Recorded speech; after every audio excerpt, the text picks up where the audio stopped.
Hello and welcome to another episode of Ashley Haden's Political Breakdown, a show where me and guests go through the week's news. This week, my guest is Elliot Wengler. Hello. Hello, Ashley. How are you, mate? Yeah, surviving. How about yourself? I can't complain. It's weird.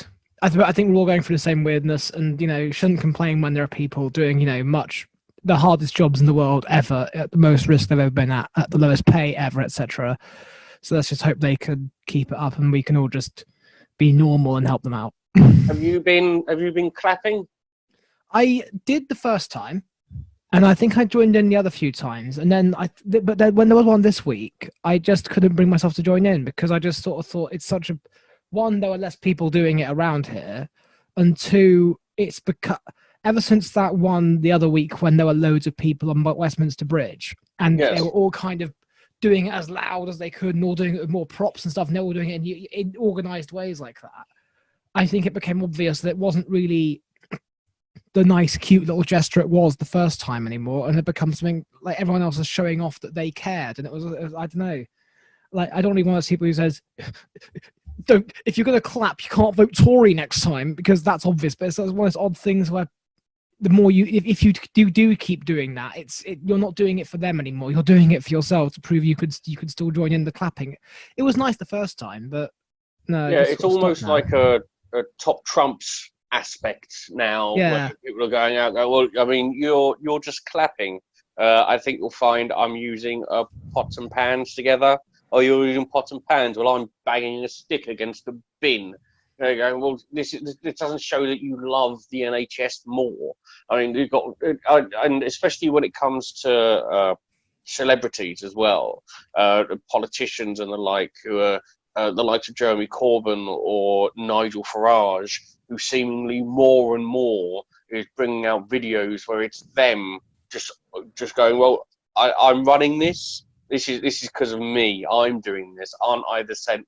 Aren't I good? They go, well, no, you're all cunts.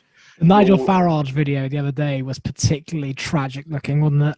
Oh, good God, him just there with his pot and ladle, banging it together, smiling. You go, well, yeah, but you want to get rid of the NHS. He looked like a child's drawing of a troll. He just had he had such vibrant pink jumper and such a vibrantly beige golf trousers on, and he just could I like, it's just odd that like I just think that my thing with him also is like if you still believe as you did years ago, 60 years ago, that that the insurance system could be better for us, come out and say that at this time. Come out, like, this would be a great time for you to have the evidence to prove that. If not, you were just saying it for attention seeking, and you're just doing more attention seeking now, as always. You sanctimonious. No, I think along with everyone who believes that we should get rid of the NHS and we should go to a more American model, it's money. That's it, because I think that there's a potential to make money there. There's no evidence to suggest that going into an American version of medical care, which seems to involve having money surviving, not having money dying. The only reason you would want to do that is to either allow poor people to die in even worse circumstances, or because you think there's a chance for you to make some money off of it. I don't remember the specifics of it, but there was but proof needs be of the American system being for profit and little else was that lots of obviously slowly but surely governments are covering more and more and making health plans cover them more broadly, but with there was I don't remember the specifics of this, but there was reports that loads of insurance plans are now going to cover less and less of gunshot wounds and things like that. So because gun crime keeps going up so much over there, because they can't get control of that, which they're now having a system where the insurance plans don't help you if that happens. It's like, oh, that's just part of life. We can't. That's just so definitely going to happen. We can't factor against that. It's like, guys, it's so clearly for money. You've got to start sorting it out. They'll probably put down fucking bullet wounds as an act of God. Exactly. But quickly on Farage, if we're going Oh, to say yeah. what he looks like, Farage looks like someone who's seen the mirror and is not happy. Now, after slating both Farage and Corbyn, it does bring me to my first question without all of this. Do you think that this will create a more empathetic nation? Now, of course, you can't take me into account of this because I own no empathy. No, of course. But everyone else.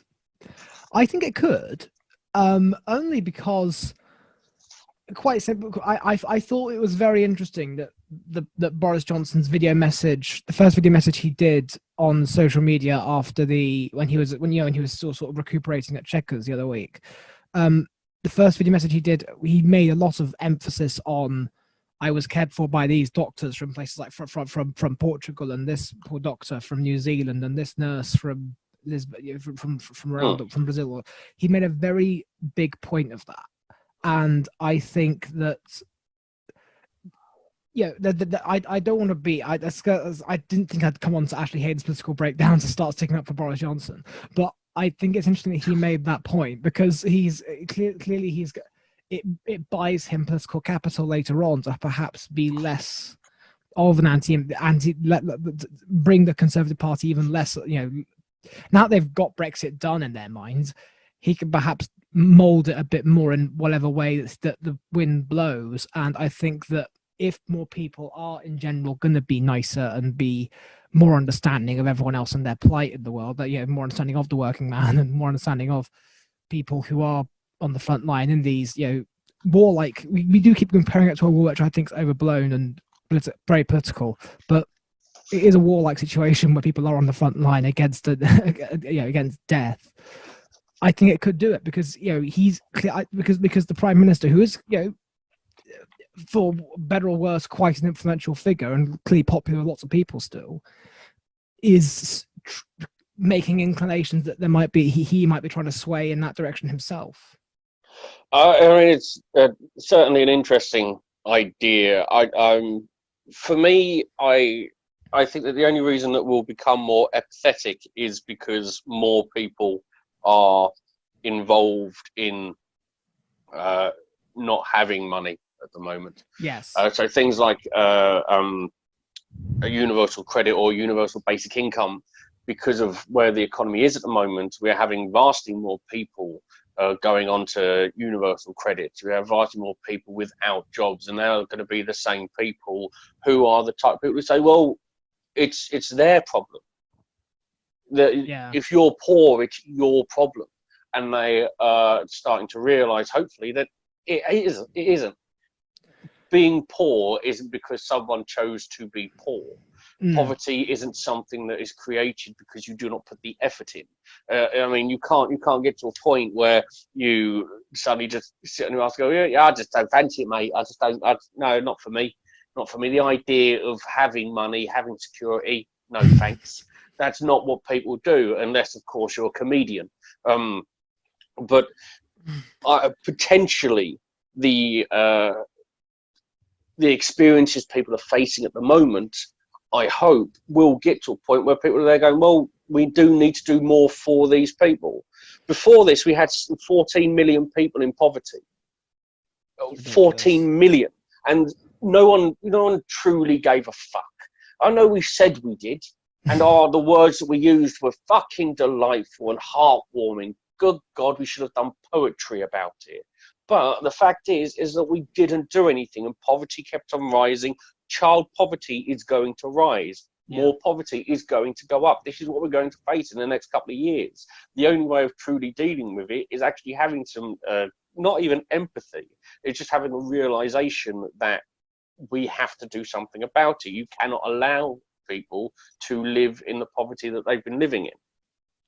I think it's going to show just how unsustainable the economic model we've had for the last few years is, and actually how unstable the economy's been this whole time anyway. So all of those that were in jobs, and some people who are living from 0 hour, living from someone who's working. A few years ago, I was working at a cinema on 0 hours contracts whilst getting freelance bits and like a couple of days here and there in TV work. That's what I do. I freelance in TV, and it's not a lot of money, but it's a it's not a lot of money when you're not earning. When you are earning, it's quite good. And it's the odd thing of people living full time across just balancing several 0 hours contracts and bits and bobs of business they're doing on the side. The government counts you as having as the equivalent of having a full-time job, and they're going to realize, I think, that they're just how unstable the economy was, and just how much of business and how much of the economies had to shut down, and people out of work, and people therefore not going to be going back to all of the things you'd call leisure spending, as it were, restaurants, cinemas, theatres, etc., all those sorts of things. Even when they do come back, people aren't going to go and enjoy it so much. I'm not going to have the money for it. Exactly. But, so like, that goes into another thing.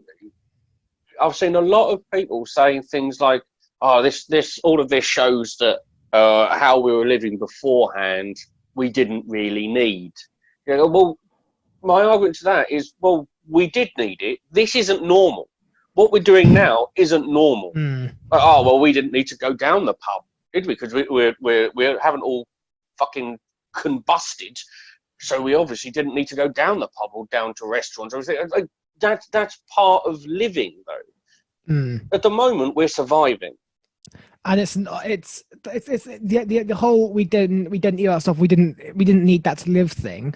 We didn't need clean 200 years ago. People didn't think we needed clean water for everyone. 200 years ago, people didn't think people didn't need their own cars. People didn't need all these things. It's kind of like, but just because we didn't need them didn't mean we couldn't have them and couldn't aspire to be better.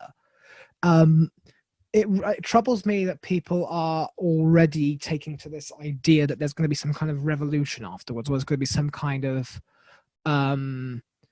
just because we're seeing some improvement, just because we're seeing, there was a thing about people saying the whole nature is returning joke people make, yes, and how and true, things are cleaner and stuff at the minute, but we had something like a 5% drop in emissions in London over the last month, and we need that to be at like an 8.5% drop every week for the rest of our lives to get anything like back to where we need to be to have a sustainable planet for the future, just in London as an example.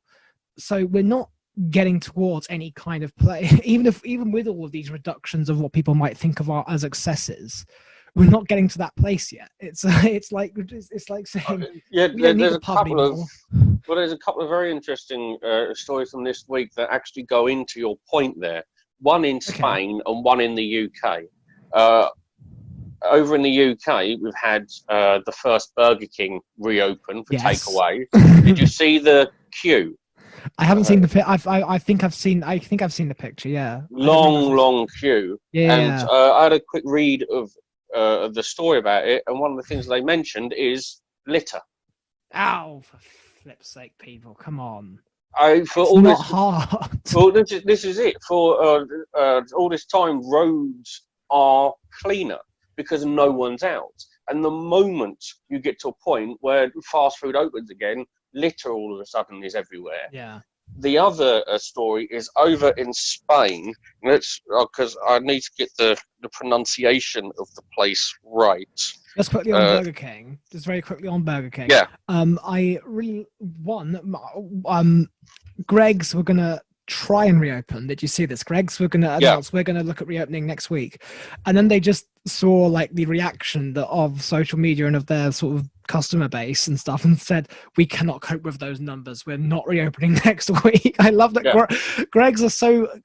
I love that Greg's are so popular that they went. No, we're not opening. It's for your own good. We're not reopening. I mean, it shows that there are some companies, and Greg's seemingly has always been one of the companies that cares a lot more than just for profit. Yeah, which is a useful thing. Now, this is the other story was authorities in Zahara de los Tunis near Cadiz have apologized after spraying a beach with bleach in an attempt to protect children from the coronavirus. Now, environmentalists, of course, said this is caused brutal damage to the ecosystem because it's killed everything. Like anything that had life has gone. I mean, this is like a level just below Trump suggesting to I was going to inject say you. this is what did they take Trump literally back? Like this is ridiculous. I did see this actually. It's there are the other. It's this because Spain is coming out of lockdown, coming out of lockdown next week, isn't it, for the first time? And they've had 7 weeks of it. Schools opening and Yeah. It's this odd thing, I think, because you and I, being from Britain, probably think of Spain in terms of the tourism that you and I may have. Have you been to Spain much in your? Yes. Yeah. a couple I of don't times. assume. Like whenever you go to Spain, we think of it purely in tourist terms, and we always think of Yes. it in terms of, well, whenever a Brit goes to Spain, they go to the reception of their hotel or whatever and say, "Can we? Where's offbeat? Where's all the tourists don't go?" And so there's all these towns that form on the basis of somewhere that tourists don't Follow go. the smell of bleach. And so it's this, I think, putting bleach on their own beaches just to discourage. I don't think it's designed to discourage their own tourism. I think it's to discourage idiot Brits who go back there. But it's they did it in an attempt to wipe out coronavirus from the beach. That's why they did it. I didn't know that bit. It was literally an attempt to clean the beach. Well, that's not how anything works. Well, no, and also you want kids playing on your bleach beach. It's a ridiculous idea. It's another beaches showing are notoriously hard to fence off. They're very. There's a lot of access points to a beach. They're very wide open. Even if you put up a wall around a beach, you can get in from the water side if you were desperate to go and play and hide there and have a few beers there. And just the idea of covering it in bleach is stupid. Now let's go back to the coronavirus and stuff like this. I've heard of it. This week, Matt Hancock came out and said that families of NHS and social care staff who die from coronavirus in the course of essential frontline work will receive 60k payment. They keep giving themselves lots of get-outs on this, don't they? Every time Rishi Sunak, whenever he announces a new economic measure, he says, "Oh well, it's loans, so it's loans to banks, and so hopefully everyone will behave, and it's going to take it in the spirit I intend." Or Matt Hancock on this, like it's in the course of frontline work. Yes. What maddens me is that grieving families don't want 60k. They want to know that their loved ones are safe when they're working hard at something that's dangerous and they clearly feel passionate about doing. Is 60k too much for human life? Too little for human life? Because this is value of life. That's what the 60k that's literally is. It's literally saying that an NHS worker is worth 60k. Which, frankly, a lot of them are paid a lot less. Yeah, well, I would say that I think that's also very sinister. They've given it a number as a one-off payout rather than even say 5 to 7 years of support of X amount of money and on their own, even though they are underpaid on their own wage.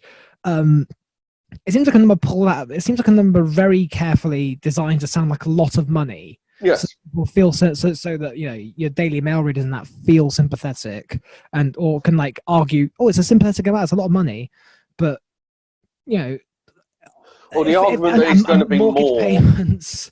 But it's going to be. I mean, the 60k is going to be more than what a lot of them earn anyway. So that's probably why they've chosen the 60k. Yeah. It's as you say, it's a number that suggests that here we go. This is a decent sum of money. You're not earning 60k, are you? That's how nice we're being. That's how kind we're being at the moment. We're giving you more money than you would normally get. Thanks for dying for us without us giving you the fucking protection needed. It feels like a very it feels like a way for him to, because the other week on Question Time or one of the shows, someone asked him, should we not be talking about the fact that they are only earning £10-12 an hour or for all these insane hours, given that you all cheered about voting for nurses, etc., to not have a pay rise. Should we now be talking about how much you're going to pay them in the future? He went, this isn't the time for that conversation. And it's kind of like, maybe you're not going to lay out the policy right now, but you could at least say to yourself, you know what, maybe we have underpaid them, we should pay them more in the future. You're not committing yourself to a sum that way, but at least admit you're wrong on it. So I feel like him announcing 60k is just a way for him to bung it off. And that particular point you've made there, where and it's something that a lot of people have said, now is not the time to talk about it. Do you agree with that? Do you think now is the time that we should be talking about it, or do you think that this should all be done after? I think we should be talking about it. I don't expect the government to come up with a policy overnight, or to announce. I think given that all efforts of all departments are totally occupied by, or at least are given the image of being occupied by the fight, as it were, I don't think that the government is going to make an announcement anytime soon. But I think it's definitely time for for everyone who feels that they should be paid, that frontline NHS workers and people who are working again in the line of fire, literally, should be paid more than they are and be valued more. I think that if we don't talk about it now, in a year or two's time, when when the effects start to pass and all that, there's no we could. I think ministers will want to move on from it as quick as possible in the future. Well, this is one of the things with all of it, where a lot of people say about a lot of different things currently happening at the moment, that we shouldn't be talking about it now. The problem is, at the moment, what's happening is people are now, at the moment, whilst it's going on, trying to rewrite history, yes, trying to say they did different things. And you get to a point when this is all over, they're going to go beyond rewriting history. This is going to be, almost to a point that this was nothing more than just a massive success. Boris Johnson, in his first meeting, said how the people would be looking at our apparent success. And I think he chose those words because everyone will be looking at us sarcastically with our success. That's how the rest of the world will be looking at us. But it goes on to another point that it's quite fortunate that a lot of what you're saying goes into different parts of the news at the moment. You're doing very well. It's not scripted. It's just. I think it's one of those, I think there are two comparisons of coronavirus in news terms. In the past, it was snow and Brexit, because with snow, whenever we get a massive snowstorm in this country, it affects weather, sport. It affects the news is it's snowed. The travel news is that it's snowed. We can't travel much. The education news is schools are shut because of snow, and so it encompasses everything. Yes. Brexit did that for a few years in a more extreme way. Now coronavirus, I love when you're watching or listening to the news in a minute and they go over to sport or weather, and they have to kind of politicize the weather very carefully to say it's going to be very nice this weekend, but don't go out in it. Yeah. So all of it's encompassing everything in a very interlinked way that hopefully people are starting to. I think that's the thing that's quite interesting. You were just saying that I've managed to hit on topics in the way that it's worked out for you. Any conversation about coronavirus links to any other conversation about coronavirus and links to any other part of politics. And I think that is starting to wake some people up. Maybe it's waking up the wrong people in the wrong way, but at least it is creating, some people are making those links more and more, which is quite interesting. Exactly. There's another thing from this week. The chief coroner for England and Wales, whose name is Mark the Craft, he's told coroners that they should avoid examining systematic failures in provisions of PPE when doing inquests into the coronavirus deaths amongst NHS workers. That's like avoiding the question of how much ammo a platoon had before they went into battle. Yes. He issued guidance, and he said that an inquiry would not be a satisfactory means of deciding whether adequate general policy and arrangements were in place for provision of PPE to healthcare workers, adding, if there is a reason to suspect that some human failure contributed to the person being infected by the virus, an inquest may be required. So what he's saying there is these people have died of coronavirus whilst working for the NHS. If you can find a reason that doesn't involve the government fuck up, then look into it. If it is because of the government fuck up, shh. it's like I mean, they are precedenting a. It's the amount of government fuck up is probably the one part that is precedented. Everything else is unprecedented, but the amount that the government has left this up is I think it's very interesting that when Boris Johnson returned the other day and he did the speech at Downing Street and said apparent success, he listed specific things that avoided the death toll and has avoided things like that. And it's going to be hard. Like when this does all end, there will be one massive number that will, and it could, around 30,000-40,000 people, if not more, because it will carry on. It will be hard for them to avoid that in the long term. And even if they are rewriting history so that they can cover their asses in these kind of inquests in the future, there will have to be so many systematic changes to how NHS workers are working and health and safety rules and stuff that are working. Health and safety used to be something that people laughed at and went, "Oh, health has really gone mad." Now it is literally life and death, and people hopefully will realize that. And oh, this is it. Like one of the things that politicians love to say, our government loves to say, is we cannot compare ourselves to other countries, especially at the moment. We do not know what the final figure is going to be.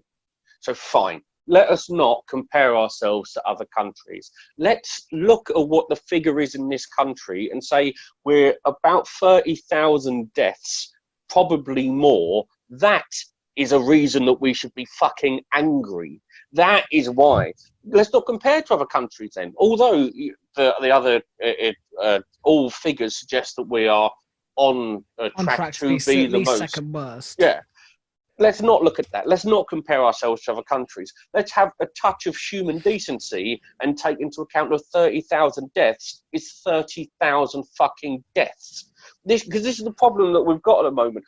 All the politicians and all the commentators that are going on trying to be on the side of the government, saying the government are doing their best and everything. Well, these are 30,000 people have died from this. And one of the reasons that they died is because we did not go quick enough. We ignored a lot of the scientific evidence that was available to us. We had already closed the fucking doors once the horse had already bolted. We Thursday, Hancock came out saying it was amazing. We finally reached, as I said we would, 100,000 tests a day. There was 122,000 tests. Yeah. If you take into account tests that haven't actually been done. It's like saying I passed my exams just because. It's like saying I've passed my exam just because I attended it. I don't know if I'm going or just planning to attend an exam is not passing it. It's like I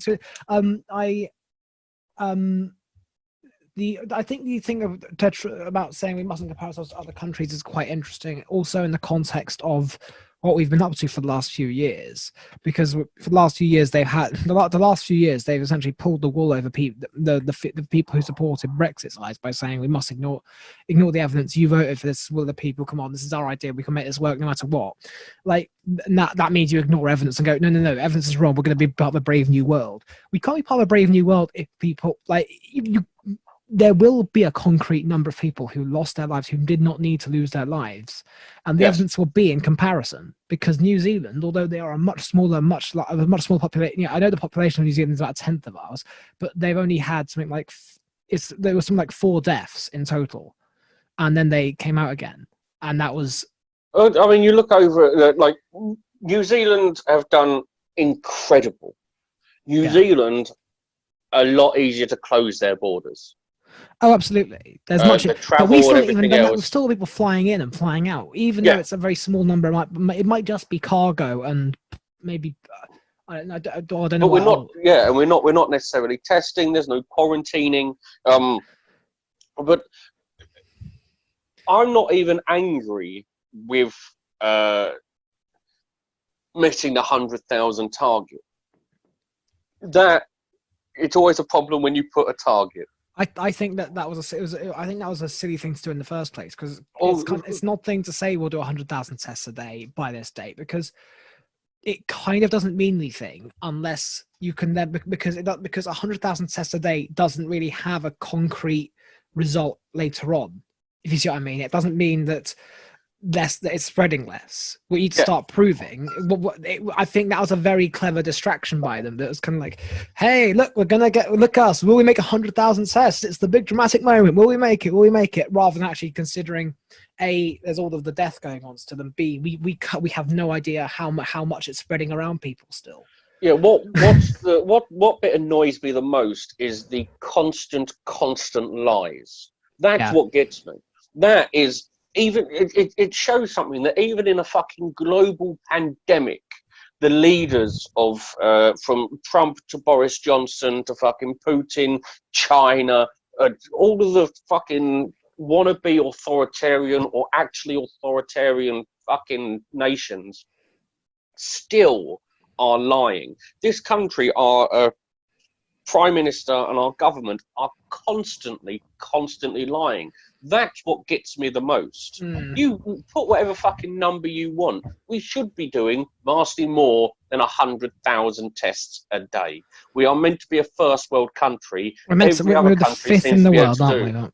Yeah, every other country seems to be able to do more, seems to be able to do everything that's required. We, however, seem to be plodding along hoping that people stay indoors and arguing over what fucking vegetable we should all be eating to shove up our asses so we don't get coronavirus. On lying bullshitters while we're here. Let's go right down. Lying bullshitters. David Icke has been banned from Facebook. I love it. If we're talking about lying bullshitters, he is quite high up. He's been banned from Facebook for publishing, and they say, health misinformation that could cause physical harm. Some of the stuff he's been saying: 5G spreads the virus, a Jewish group is behind the virus. You've also got 5G has left people unable to absorb oxygen.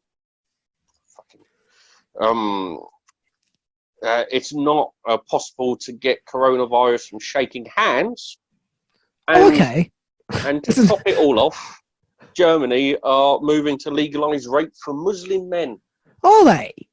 That's like, who does he think is like the people who believe those kind of conspiracies? Like, who's the lobby in favor of coronavirus? Like, because even if there is some kind of lobby even if there was some kind of advantage in killing half the world's population with a pandemic, there's no, like, even if you put all your, like, and there was some kind of conspiracy on the lines of, like, they've got all their shares in masks and they're going to get all of their share rises when people have to buy masks, and the government gets control of the masks, and the masks will listen to what we say and analyze our breathing to sell us more stuff. It's kind of like, it's such a, like they'll have killed half the population. There'll be less people to make money out of afterwards. They're like, a lot of these, so many conspiracies don't add up. It's the problem with conspiracies is that there's so much real things happening that are dodgy, but you have to find made up shite. Like, if these people actually looked and saw what was going on in the world, their heads would explode. Because that's all the conspiracy they need. Everything that's been actually proven. Going in with, there's one here, which is a part of the government's response to COVID-19. Tech firms are processing large volumes of confidential US patient information in a data mining operation.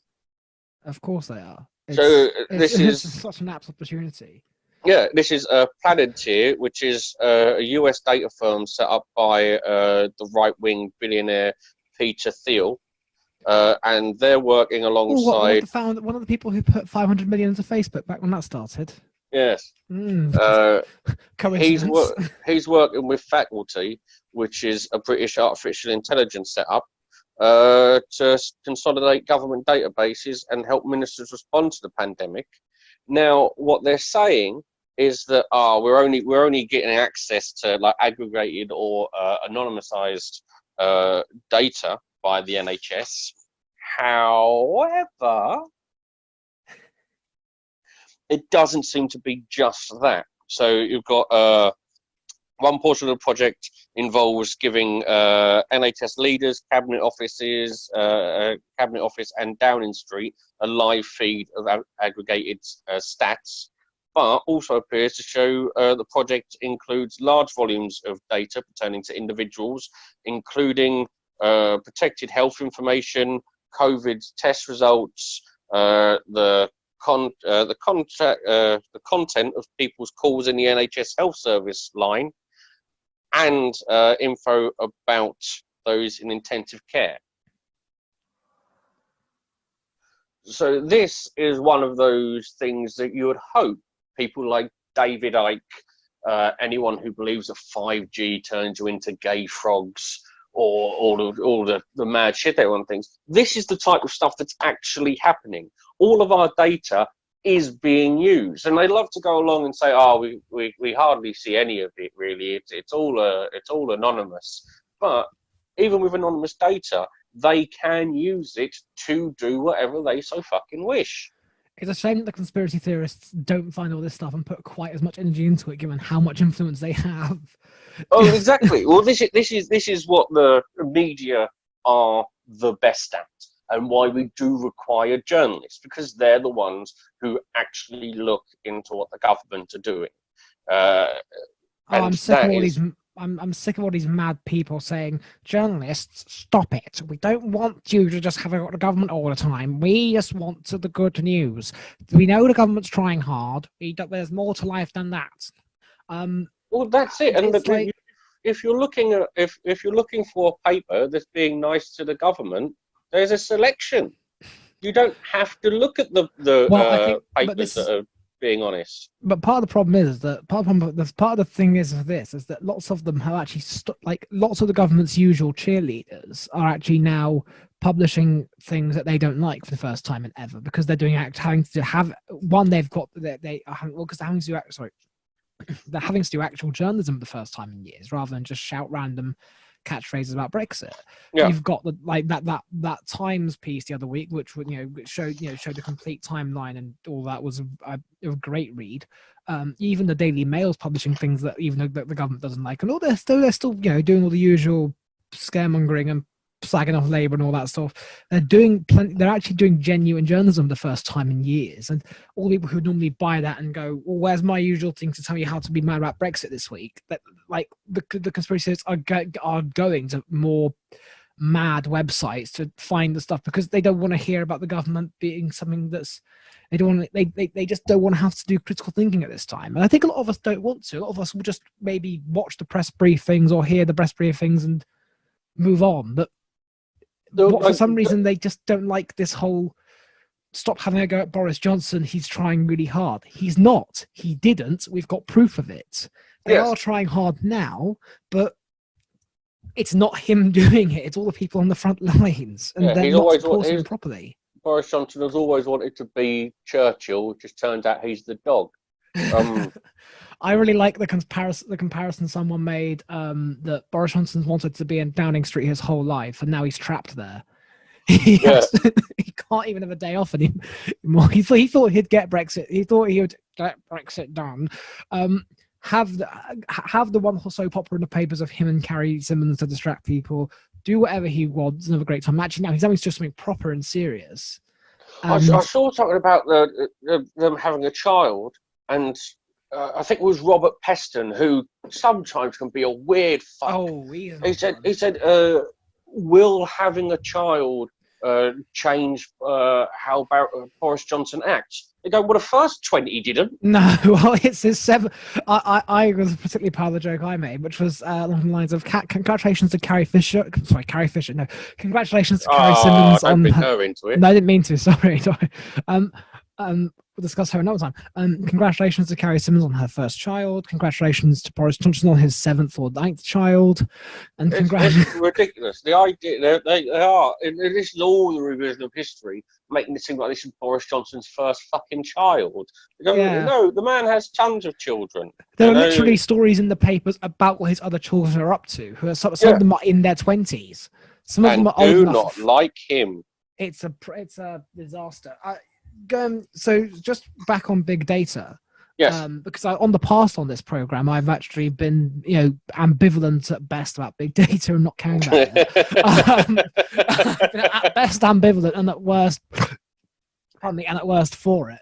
I think that what is going to be interesting is afterwards governments will have more data than ever on people, because we're all stuck at home, because they've got this time to kind of consolidate and learn a lot very quickly. And also, I think it's very important that if you can get one of the apps that tells people, where you can monitor, where they can find out where cases are springing up and stuff, that's really good and helpful. But it is that, this has proven to be, once again, an opportunity for people to jump in and make money out of selling your data to people. There's nothing they won't do. It's always my worry, because I don't trust governments. I don't trust anyone, and my problem is, I know at the time that we need data. We need to be able to keep up to date with how it's spreading, how many people have got, and everything else. My big issue is that I do not think that it will just stop there. I do not trust. No. I do not trust that the government, when this is all over, is not going to use that data. I do not trust that they're going to stop any contracts that they've got and terminate anything with all of the rules. One of the things that's currently happening is a lot of new regulation and legislation is coming in via statutory instruments. You probably know yourself, so I don't need to tell you, but just in case anyone doesn't, statutory instruments are the old Henry VIII clause, meaning that for legislation to come through, the government does not need to go through Parliament to do it. An example of that actually came out last Friday that is frankly worrying. It's the children's rights charity called Article 39. They've slammed the new adoption and children regulation that came out last Friday, relaxing councils' social care duties during the pandemic. Now, Article 39 have accused government of destroying children's safeguards.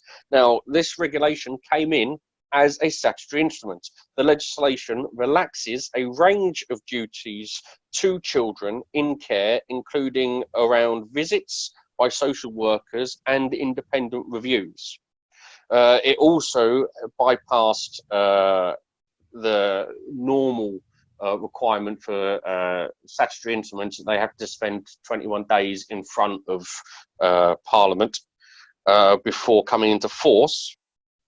And so now this will stay in force until the 25th of September. However, the government can just go, no.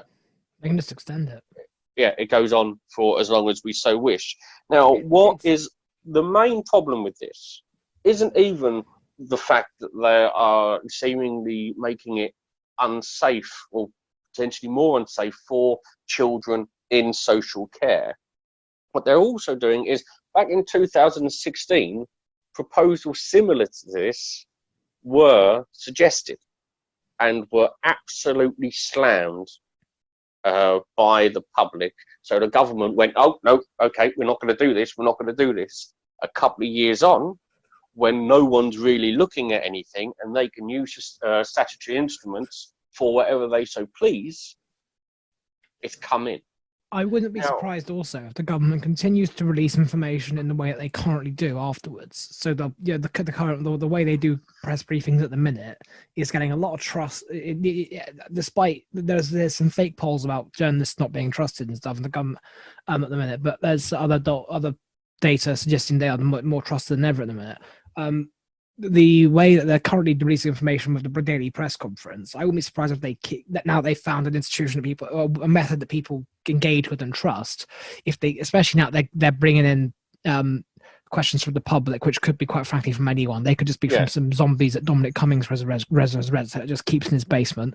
Expect a lot of questions from Dominic Cummings. Yeah, exactly.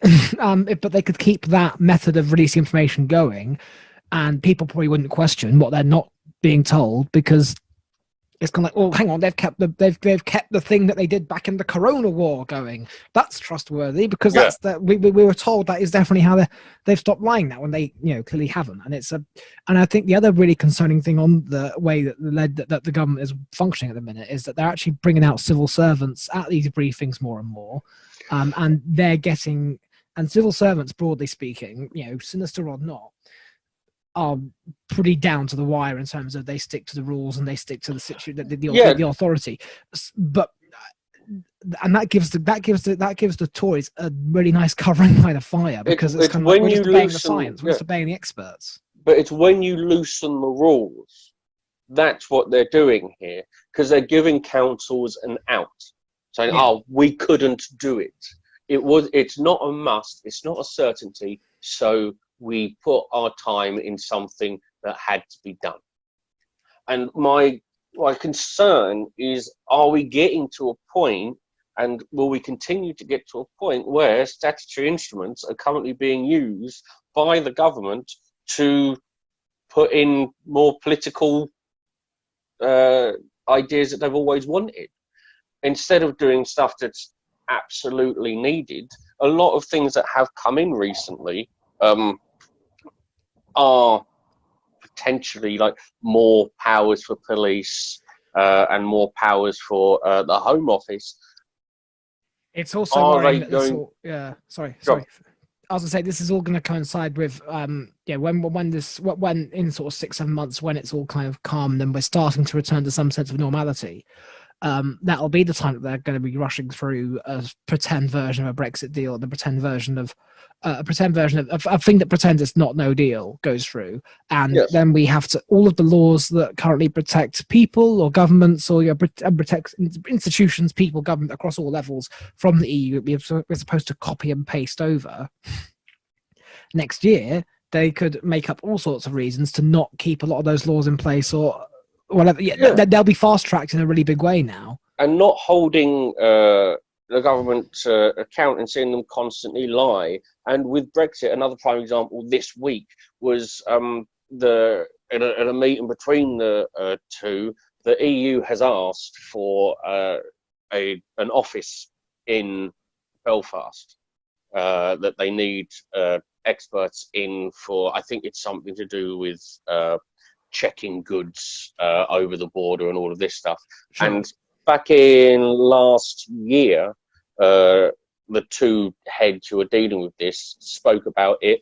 The British head said this would be a good idea. This year, a couple of letters going, "Oh, no, they just said it over the blue." Oh, well, no, it's not out of the blue. We've discussed this before, and this is what our government does. Our government ignores anything of fact and just goes, "Oh, no, we don't agree with this. This is wrong. This is how it actually went." You go, "Well, no, because here's the evidence." And this is the exact same thing that's going to happen with statutory instruments. They're going to. I'm not going to be surprised if they do not come out and say, "Oh, this law's always been here." Oh, it hasn't. You brought it in. You brought it in during this. And it's the problem that I've got with the extra powers being given to the likes of the police, the likes of the government, being given more and more powers. And even if, when this is all done, they remove 75%, because they're not going to remove all of it, 25% of what they've brought in, at minimum, they're still going to keep in. And they are going to be the laws that continue to take away the freedoms that we have. There's going to be more data mining. There's going to be more control of data. There's going to be, I'm going to get to a point, personally, and this may be like proper, the furthest I get to conspiracy, the idea that they're going to keep in that they can ban protests. Oh, yeah, definitely. Safety reasons. I mean, at the moment, they can ban protests, but they've already taken away a lot of our freedoms because of safety, and I understand that. But they're going to continue using this as an argument for years to come. Oh, absolutely, and they've already they're already kind of seeding that with the stories. There's some, well, not stories, just some of the data from some of the scientific community is saying until we can get a vaccine wide enough for everyone to have taken, COVID could be the case for the next 2 to 4 years, with periodic lockdowns every now and then whenever it spikes. Yeah. And on that kind of covering fire, they can kind of announce and do what they want. But don't forget, they have just announced the name of Boris Johnson and Carrie Simmon's baby. So that's much more important than talking about all the important data laws you're talking about, mate. Much more important. They've given it 4 names, which is Wilfred, Laurie, Nicholas Johnson. That is all. Any of those could be its first name, quite frankly. Christ. This sort of thing they announced just to kind of keep us not talking about the stuff you're talking about. Interest. We're coming towards the end of this, so we've probably got about 15 minutes, and we've still got a couple of stories to get through. Hit me. First one is regards to just how stupid humanity is. BBC last month received 103 complaints for showing bias in favour of mass vaccinations during a breakfast interview with Bill Gates. Oh no, not a bias in favour of health. Surely not. I mean, it's frankly disgusting that the BBC would do something suggesting that science is important. I saw the other day, and this is where the madness of humanity is. Do you know Peter Ebdon? Do I know Peter Ebdon? I'm afraid not. Sorry. He was a snooker player, won the world championships in like 2002. Sure, that's probably slow player. The type of snooker player that makes you sad to watch snooker. Incredibly slow, tedious slow. I mean, well, he won the world championship once. But it's not like watching Ronnie O'Sullivan or Trump or even Selby. Sure. It was just fucking boring. It turns out he's an anti-vaxxer. He thinks that anti-vaxxers are there. He thinks that vaccinations are there to make money. You go, well, this is I can't comprehend. Don't vaccinate your children because someone's going to make money. You're a fucking idiot. But this is where do you feel that, as we've spoken about David Icke, this fucking bullshit. Is the anti-vax movement growing? Oh, that's a big one. I don't. It's and not. Is it growing because we're not vaccinating anti-vaxxers? Well, what you get. I mean, there's a great irony in that most of the things that like whenever Trump announces something stupid to look like like the Bleach thing or like that he's against the lockdown in general or whatever. These are all things that his own voters that are targeted to appeal to his core. Yes. They all love, they all lap up conspiracy and they all lap up, and they still somehow see him as a rebel against the establishment, whatever, despite being in the highest office in the effing world. They still see it, and so whenever he announces something like, try some disinfectant, it probably will work, right, people? That kills germs sometimes. And it's kind of a way for people to go, yeah, he knows better than the experts. Yeah, the experts are getting us down. Those people then try it and then die. It's a very unusual strategy to try and maintain the popularity within your own mad conspiratorial base of voters by having them kill themselves with your ideas. And I think that the anti-vax movement and all those kind of people who just believe in things that aren't evidence-based, we are now living all by evidence rules again. It's that odd thing where evidence controls again, and to the point that even Times and Sun and Mail journalists are having to can't print random shit at the minute. They have to print facts, and that's kind of hitting them. So but you can't allow. The problem with evidence is that evidence shouldn't be pick and choose when we want to listen to it. It is just there. Fact is fact in the end. No matter what someone believes, it's one of the main problems with facts is that they don't change just because you wish them to. Life would be a lot easier if they so did, but they frankly don't. So I do worry that more that we are growing in the anti-vax movement, mainly because I don't think I'll be able to write a funnier joke on it than I did last year, which really is sad for me. I think the odd thing about the anti-vaxxers also is that they're so sure they're right, that like they're so sure that it's a conspiracy and it's all some kind of, and it causes autism, all those things, that that when they get ill from it, they are willing to die for it. And Yes. to me, it's I mean, it might be as much as you want to educate people and be compassionate to people and look after them and maybe help them out with the, compassion for the conned and all that, and contempt for con men. And can't hold you contempt for the con men, not the people who have been conned into believing these things.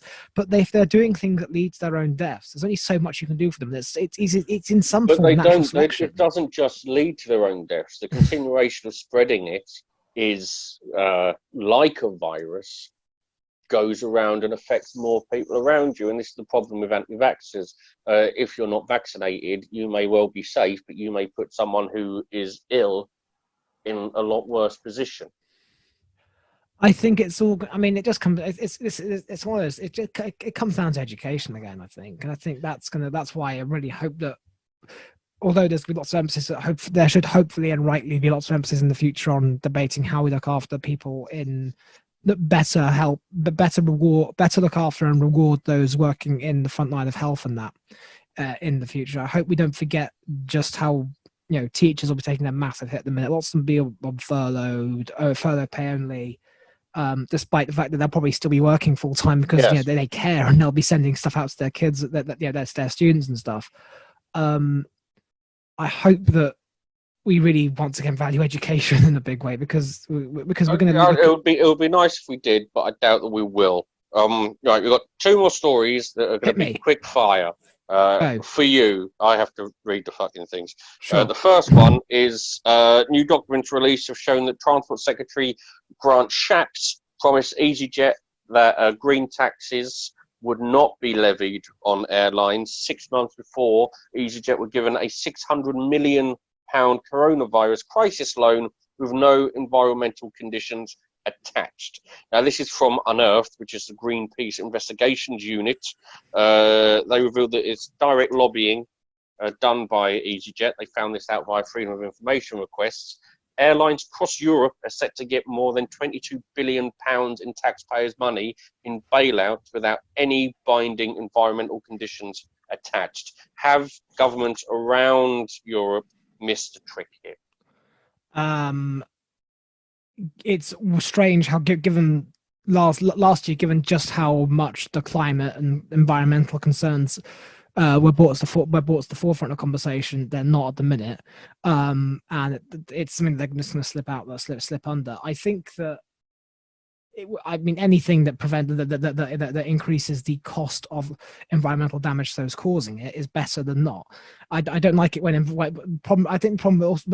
problem with doing it with those kind of taxes more often than not is that the air companies just pass it on to the consumers who are trying to get a cheap flight somewhere. Mm-hmm. But it doesn't necessarily need to be taxes in this aspect. You can put other environmental things in place. Saying, listen, you want 600 million from us, fine. What we require from you is to set in place that you cut your carbon emissions by 10% by 2021, 15% by 2025, something like that. I'm just surprised Grant Shapps is still doing things, to be honest. I just find it funny that he's still doing anything at all. I thought we got rid of it. It may be Grant Shapps. I'm not 100% sure what name he used. It might be Michael Green. Yes. Whatever the other ones he is. But just very quickly, it's just shit that we were doing well on the environment in general, and now just because some idiots are at the top of the tree because they shouted louder, they're ignoring evidence. Again, hopefully, this being a very the fact that we now live in a time when everything we do is led by evidence again, just even not everything, but to an extent we're having to do everything. The government's having to cite scientific evidence and scientific information as the reason for anything. This is the problem. We're not run on evidence. No, it's we're one not. of the reasons why the government hasn't released what the scientific advice is, because I will put money at the moment that the scientific advice we've been given has been ignored for whatever Dominic Cummings has suggested. This is what I'm thinking. My feeling is that, like, at the start you asked me if we're becoming more empathetic. Yes. I think that we're becoming more. Not just. I think to an extent people are very, even if it's very gradual, and again very gradually, because the conversation is constantly, everything we've done has been based on the scientific advice we promise. People are going to start, hopefully, as they assess everything they believe in or decide on or their own lives, agree based on what they do on evidence and scientific information again. And one would hope that would lead to a much better and cleaner conversation on the environment. Oh, one can hope. That might sound naive.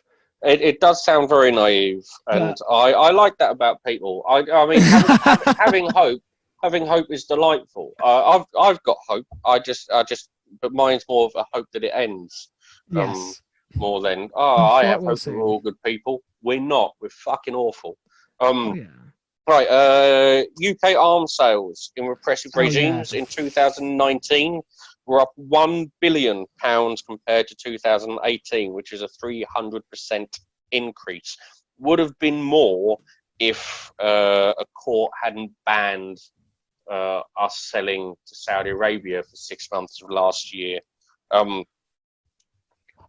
This is a pure economic question here. Sure. Because of where we are at the moment, should we consider to continue selling weapons to any vile human piece of shit that is going to actually give money to this country?